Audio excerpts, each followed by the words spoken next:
30 মে 1981, Chittagong circuit house.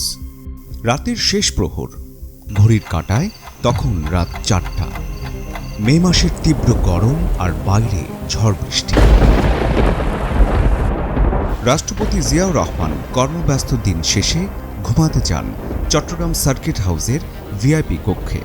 যে কালুরঘাট বেতার কেন্দ্র থেকে মহান স্বাধীনতার ঘোষণা দিয়েছিলেন প্রেসিডেন্ট জিয়াউর রহমান, সেই কালুরঘাটেই লেফটেন্যান্ট কর্নেল দেলোয়ারের বাসায় বাংলাদেশের ইতিহাসের গতিপথ বদলে দেওয়ার ষড়যন্ত্র সভায় যোগ দেয় রাঙামাটি থেকে আসা লেফটেন্যান্ট কর্নেল মতিউর রহমান ও চট্টগ্রাম সেনানিবাসের কয়েকজন মাঝারি সারির সেনা কর্মকর্তা। 3টি গ্রুপে ভাগ হয়ে সার্কিট হাউস আক্রমণের পরিকল্পনা করা হয়।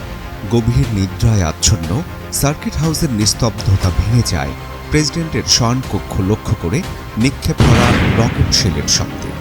ঘটনা কি জানতে দরজা খুলে সিঁড়ির দিকে যেতেই সিঁড়ি দিয়ে দ্রুত উঠে আসা প্রথম সেনা দলের মুখোমুখি হন প্রেসিডেন্ট। প্রায় অরক্ষিত সার্কিট হাউসে বিনা বাধায় দোতলায় উঠে আসে বিপদগামী সেনাদের দ্বিতীয় দলটি। কেউ কিছু বুঝে ওঠার আগেই দ্বিতীয় দলের সামনে থাকা অপ্রকৃতস্থ মাতাল লেফটেন্যান্ট কর্নেল মতিউর রহমানের সাব মেশিন গানের বুলেট ঝাঁঝরা করে দেয় বাংলাদেশের স্বাধীনতার ঘোষকের শরীর।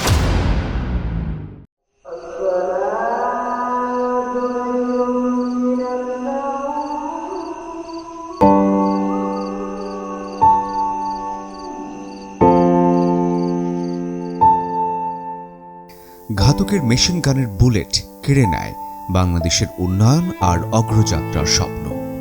রেখে যায় প্রেসিডেন্টের মাথা ও বুকে 27টি প্রাণঘাতী বুলেটের নির্মম আঘাতের চিহ্ন।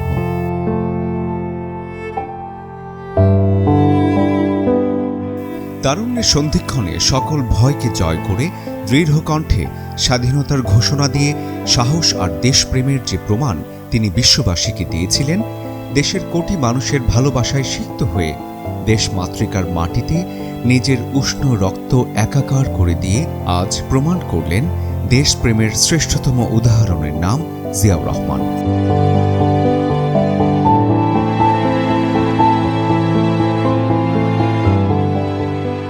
1936 সালের 19 জানুয়ারি বগুড়া জেলার গাবতলী উপজেলার বাগবাড়ি গ্রামে জন্মগ্রহণ করেন জিয়াউর রহমান।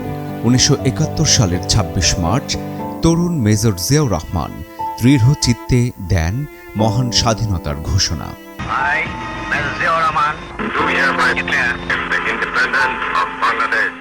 মুক্তিযুদ্ধে করেন জেড ফোর্সের অধিনায়কত্ব। 1975 সালের 7 নভেম্বর দিশেহারা জাতির সামনে আবির্ভূত হন এক আলোকবর্তিকা হয়ে। দুর্ভিক্ষ কবলিত বাংলাদেশকে এনে দেন খাদ্যে স্বয়ংসম্পূর্ণতা। একদলীয় শাসন থেকে মুক্ত করে প্রতিষ্ঠিত করেন বহুদলীয় গণতন্ত্র। শৃঙ্খলিত গণমাধ্যমকে দেন মুক্তি আর অবাধ স্বাধীনতার স্বাদ। সারা দেশে খাল খননের মাধ্যমে জাগ্রত করেন সারা বছর ফসলের অপার সম্ভাবনা। আঞ্চলিক সহায়তায় সার্কের ধারণার প্রবর্তন করেন। তৈরি পোশাক আর মধ্যপ্রাচ্যে জনশক্তি রপ্তানির মাধ্যমে অর্থনীতিতে আনেন নতুন দিগন্তের সূচনা। মুসলিম বিশ্বের দরবারে বাংলাদেশকে অধিষ্ঠিত করেন সম্মানের আসনে। শিশু কিশোরদের প্রতিভা অন্বেষণে চালু করেন নতুন কুড়ি প্রতিযোগিতা। সততা, দেশপ্রেম আর স্বজনপ্রীতির ঊর্ধ্বে থেকে প্রকৃত জনবান্ধব রাষ্ট্রপতি হয়ে ওঠা আত্মার আত্মীয় এই মানুষটি আর নেই।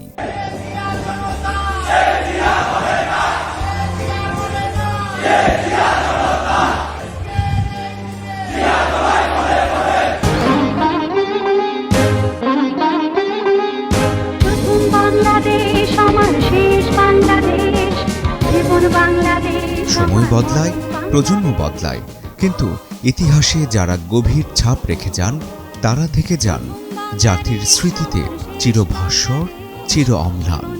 শহীদ রাষ্ট্রপতি জিয়াউর রহমান ছিলেন সাহস, দেশপ্রেম আর নেতৃত্বের এক অনন্য প্রতীক। তার কর্ম, আদর্শ এবং দেশের প্রতি অবদান আজও বাংলাদেশের ইতিহাসে গুরুত্বপূর্ণ অধ্যায় হয়ে আছে, থাকবে চিরদিন। প্রথম বাংলাদেশ আমার শেষ বাংলাদেশ, জীবন বাংলাদেশ আমার।